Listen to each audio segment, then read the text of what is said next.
Well, folks, we're at Precon World and we're speaking to Grant Stucker, the quarterback from Denver, Colorado. Yeah, a long time ago. not my most well-known moments, though. No, but it's funny. When I was doing the research, I didn't see a lot of it. You did it, seriously. Fair. Seriously, That's like it was before the social media time, though. So it was like that's the thing. Like there was no NIL and Instagram stuff going because Division I quarterback, like that's educate me. That's not to be sniffed at. Like that's a decent level. I mean, it's top tier college football, right? Yeah. I mean, any of the major college football teams that you're seeing on TV, that's Division I, right? Wow. So I played for Colorado State, CSU Rams, go Rams, not to be confused with Colorado, right? Which is where Coach Prime is right now. All the hype around that and the Buffaloes, but. We had a good showing against them a couple weeks ago. Don't know if you caught that. So when you played Division I, you're playing in front of 60,000, 70,000. Yeah. Wow. Yeah. What was that like?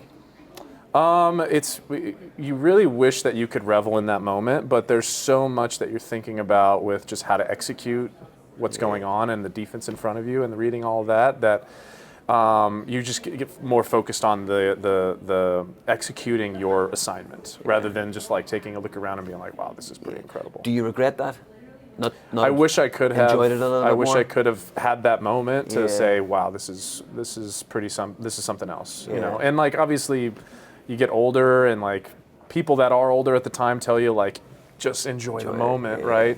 And you go, okay, like I'm gonna try to do that as much as possible, but at the same time, when the moment happens, like there's all this other stuff that's in your mind. And so. you're too concentrated on playing well and doing the things that you think is going to allow you to play well and perform well. Yeah. Exactly. And performing well doesn't sit in the middle of the park going, I guess, wow, this is cool. Yeah, exactly right. I don't think that's going to work. Exactly right. Yeah. Cool. So once upon a time, before I think I still have some things out there on YouTube and. Well, I'll tell you what we'll do on YouTube. We're going to put it in the show notes just for a little bit Make sure you got to clear the right clips with me to make sure we're getting the right stuff. Not the fumbles. Okay. Exactly. So let's talk sports. I think everyone knows my background sports on the soccer side. Mm-hmm.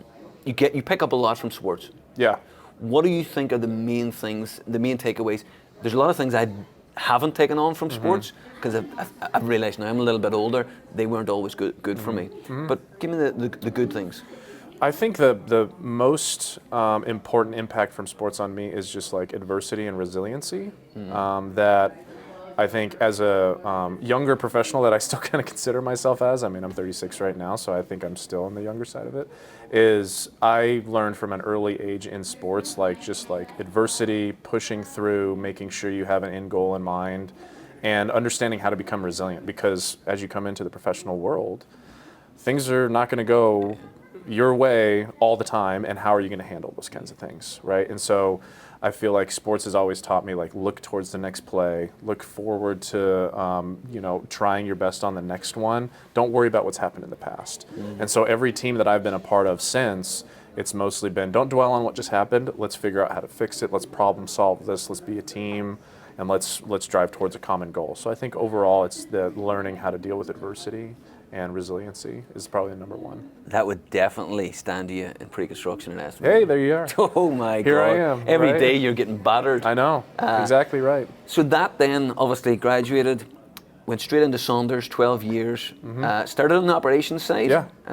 Was that a case of everybody just went into operations and then kind of felt their way into?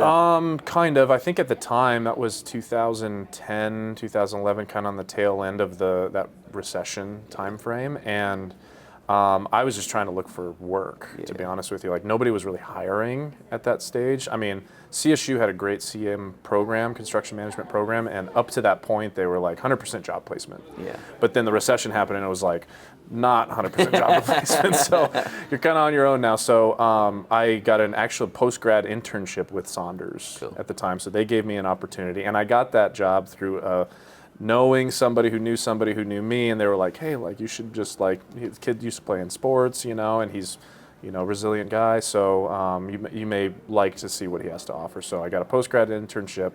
Really was no time frame on it. It's just come on, do pretty much a long tenured interview, and then we'll see if you want to bring on. So I did that for about 2 months, and they were like, okay, you can come into the fold. So at the time, I wasn't really even thinking about Precon or engineering or operations. It was just, let's get a job with a, something that's relevant in what I just graduated for, and go from there. Brilliant. So, yeah. So, and then you not fell into pre-construction. How did you get introduced to pre-construction, and what enticed you to it? Like, what did you think back and go, yeah, this is for me? That's a good question. So when I was first in operations, I was a project engineer. I bounced around from kind of job to job that first year that I was with Saunders, and then I landed at the if you've flown through the airport out there, Denver International Airport, there's a hotel, Westin, and transit center that's right there. So I landed on that job as a PE. Yeah. We were doing that with a joint venture with Mortensen Construction and Hunt Construction, which now is AECOM. And we were just like ecstatic to be a part of the project. My role was to be in charge of the exterior enclosure, which was around $60 million worth of scope. And I went from a PE out there to a PM, and that was a marathon. I mean, it's a 4-year project that I was out there driving to the airport every day. So through that time, I mean, there was a lot of burnout that happened, because I think I approached it more of like this super big level of excitement, and came out sprinting, redlined too soon, and then was a little bit burnt out by the end of it. So I remember having a conversation with our VP of Precon at the time, Graham Coddington. He's still there. And I said, this construction side of things is wearing on me a little bit, just to be candid. I mean, and they're the kind of leadership and team over there that's like, we want to hear if you're concerned and stuff, because we want to be able to help. Yeah. So I was telling him this, and he was like, why don't you just do a rotation in Precon with us? Come into the fold as an estimator, and we'll let you, run some quantities and run a scope of work. Then you go take that and be a PM. I was like, sounds great. Sounds like a great change of pace, perfect change of pace. I spent probably 2 weeks there, and I was like, I could see the future of my career right away. And it was more than just like that pre-construction and that side of the business. It was how Saunders ran pre-construction jobs. It was the people that were, my mentors throughout my entire career over there, that were just awesome people to be able to teach me what was going on. And I could see the future of my career. I was like, this is where I want to stay. Brilliant. I remember having a conversation with a senior PM when I was supposed to rotate off and go back into the field. You were hiding? Well, no, I was like, he was like, okay, Grant, like, you're doing this scope of work on the project. Now you're going to go run that as a PM. And I was like, I'm not going to say his name. I was like, I think I'm staying. And he was like, what? Wow. He was like, so you would rather stay in Precon and count doors than go run a big job? And like, he's like biased a little bit, right? I was like, that's not fair. That's not just what we do, So it was, but it was a clear decision for me. Like, I'm staying here. This is where I see the rest of my career. Brilliant. And listen, that clarity is obviously important. And the last thing that the construction industry needed was to lose someone like you. And to me, I see that transition happening all the time now. Yeah. The general contractors are taking their best operations people and putting them into Precon. Yeah. And it's benefiting the company, it's benefiting the projects, it's benefiting everyone.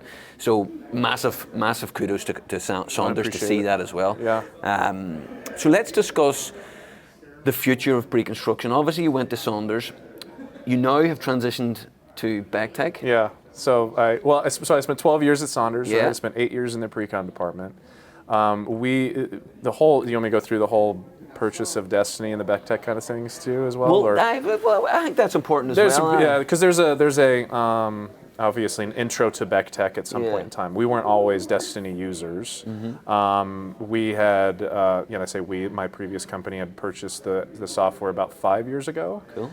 And so I was a part of the evaluation team, a part of the implementation team, and I got to know the guys over here very, very well. It's important for your listeners to know that I was not poached. Okay, like they did not approach me and say, you should come work for us, right? Yeah. They actually make it a point not to poach them. That's people, right. Yeah. And when I approached them, they made that very clear. They were like, we want to make sure that this is your choice. Yeah. This is not because we think that you would be really good at this, right?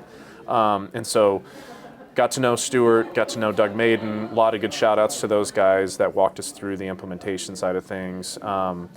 And I had a lot of different conversations as a reference to other general contractors throughout the country. Yeah. Doug would say, hey, do you mind talking to this person, this person, this person? We were also self-performed concrete guys, so I could talk to different subcontractors about some of those things and just say, hey, here's how the platform's helping us. Yeah. Here's how I use it, you know, and I'm a user, I'm a Yeah. GC, I'm not selling it. Yeah. And so I found myself really liking having those conversations, and I'd jump on a Teams call and I'd see these guys, just light bulbs going off, like their eyes are like, really? Okay, tell me more, tell me more. So then finally, last year, Precon World, I was invited to come speak as a client on assemblies, how we use them at Saunders. After that, I had a lot of great reception from the GC community that came, and they were like, especially a lot of the prospects and potential clients that wanted to know more, ask me, hey, tell me more, tell me more, tell me more. Yeah. And something clicked and I said, maybe I should sell this, you know? It would speak definitely to a lot of my just background of really gravitating towards technology. Yeah. And also my still love for pre-construction and like that view that I had when I first came out of operations into Precon, saying this is where I see my career headed. Yeah. Obviously now I'm not with a Precon group, but I'm helping a lot of those Precon groups from across the country. So that's the transition there. And I love the transition because obviously at Saunders you were very familiar after 12 years, 8 years estimating, familiar about how they run Precon and how the Destiny can help. Within now looking from Destiny out to the GCs, what are you seeing, and how do you think as an industry we're performing within pre-construction? Do you see different levels? Do you see companies and you go, wow, these guys have got it, and then other companies going, oh my God, they're so far behind? I see that myself from where I'm standing. Yeah. And it's a bit of both. It's if you see they're doing really well, you're going, brilliant, I love it, keep doing what you're doing. Yeah. And the other guys are going, oh my God, I need help these guys. Yeah, I think you see both for sure, and especially after now so my role at Beck Tech is now a sales rep, right? So I am generating new business. I'm reaching out to folks and saying like, what are you doing today? You know, here's what Beck Tech and Destiny Estimator is all about. Would it help what you guys do? And everybody has their own uniqueness of how they build, but honestly, everybody kind of builds the same as well. So I think that overall, there's a lot of folks that I think need to gravitate more towards not just like our solution, but a solution that's more tech-driven, more database-driven, because the data side of it is going to be paramount for the future of Precon and construction itself. And when you start talking about things that have really come onto the scene in the last year, when you talk about AI, and just as a world, AI coming onto the scene, not just pre-construction and construction, being able to somehow leverage that and access that and use it to make your group and your teams better, those are the teams and GCs and contractors that are going to see significant gain over the course of the next 5 years or something like that. If there's a resistance to it, you're just going to get behind with certain things. Now, I'm not saying go buy all the AI stuff right now, but just be open to the conversation of that kind of things coming onto the fold, and tech companies that are wanting to help you by leveraging those things. There's so much in the Precon space right now that is overwhelming estimators that they just didn't typically have to deal with before. So AI is one of them, but you also look at things that have maybe nothing to do with software, like supply chain, right? I mean, you hear now like electrical switchgear is 80 weeks out or something like that. Like you have to order material before it's even designed, before you even can go win a project, right? Then you've got the clients who are now purchasing themselves. And it's becoming an absolute logistical nightmare. When that used to be a PM and a superintendent and a PE trying to run like the supply chain side of things, a lead, a lead time document. Now it's like the first thing that gets talked about in an interview for Precon. How are you guys going to manage this? And it's like, well, like you have to adapt to that. So now so much of that is coming into the space, this added layer of risk that they have to now deal with. Well, what do you do with the rest of the estimating and Precon that you have always had to do? And so now there's an emergence of tech that I think harnessing just technology in general and partnering with a group and partnering with a platform that's going to be able to help you do that, so you can maximize your value to have that conversation. How are we going to order material way before it's designed. That's way more important than the picks and clicks that you have to go through in some traditional estimating environments. But to your point as well, when you were in operations getting stretched, I mean, Precon managers, estimators, they are getting stretched to their limits. So they need these solutions. Yeah. And the beauty of each company is they might not all need the same solution, but they've got to get something. Yeah. Because Excel and the old way of doing things, it just doesn't work anymore. No. And what I'm loving is the new GCs that are kind of forming over the last 5 to 10 years, they are like pre-construction services focused, tech focused, and they are smashing it. Yeah, it's unbelievable to see. I've seen so many different folks come out of a large general contractor that was doing something that is not tech focused, starting their own business, and the first thing that they want to do is buy a system like ours because they know that that's going to set them up for the success in the future. And it's not just, I use this analogy a lot, it's you're not just buying a new screwdriver and replacing your old one. Like, we're not just trading tools, right? I'm trying to put in your hands like a DeWalt drill to replace your screwdriver.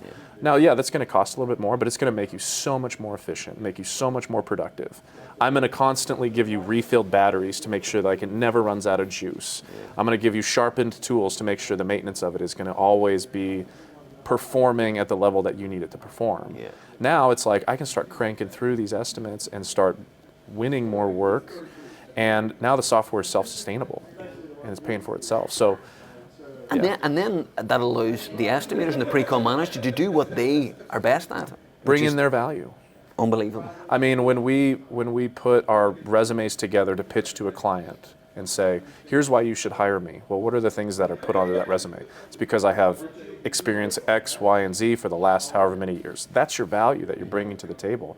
You need to be able to maximize that value throughout the pre-construction life cycle as much as possible. What reduces that value is mundane tasks of manually transferring information from one spot to the next. You don't put on your resume, I'm really good at doing takeoff. I'm really good at making sure I'm formatting an estimate that's going to be to your needs. You just, that's not your value. Your value is your experience. And what we're trying to do is maximize that value as much as possible. But then, and again, the clients and the developers are getting savvy as well. Yeah. They're not only looking for the delivery team, the pre-con team, the operations team, they're saying, show me the technology that you're going to use throughout that. Yeah. And not only that, they're using the technology during the bid day or the market of them themselves. Exactly. Because we're all visual. I mean, 75-80% of us are all, we take in things by visualizing it. Well, I mean, pre-construction, you look at an estimate, it's not sexy. No. Right? It's it's not something that you an Excel sheet's not sexy. It's not, right? And so as an estimator, you get used to seeing those kind of spreadsheets, formats over and over and over again, so it's you can easily navigate those things. But you're presenting those things to an owner for the first time, they're like, so wait, what, can you show me? But if you can visualize that and illustrate that in a way that accesses all of this data that we are trying to capture and harness and put it into something like Power BI. Put it to something that's visual, that's interactive to them and say hey, I'll give you a link and now you can click around your project and understand how all of this makes sense and how it all works together visually. So that's a trajectory that I think is, as to your point, the clients, the owners, reps are getting so much more savvy with seeing this kind of deliverable from clients or from GCs that are actually using a platform like that. Now they're going, well, we want that for the next project. We want that for the next project. Now it's being baked into their RFPs to be hey, we want these deliverables from you. So if you can't do those things, or it's going to take you significant time in order to do those things, you're starting to not be as competitive as you once were. It's incredibly exciting. You hear Stuart's been on earlier talking about the integrations, partnering with the right partners. It's just going to get much easier. Grant, this has been amazing. Thank you very much. I'm definitely putting the clips as well, by the way, in the show notes. So stay tuned for that as well. Now, if anybody has any questions, Grant, best place to get you, LinkedIn? Yeah, LinkedIn. I'm definitely very active on LinkedIn, so that's probably the best place to get a hold of me. I'd give my email address, but it's forever long, so I don't want to do that. But LinkedIn is probably a good And we might put the email address in the show notes as well. Yeah, absolutely. But thank you very much. It's my honor. Thank you very much for having me, man.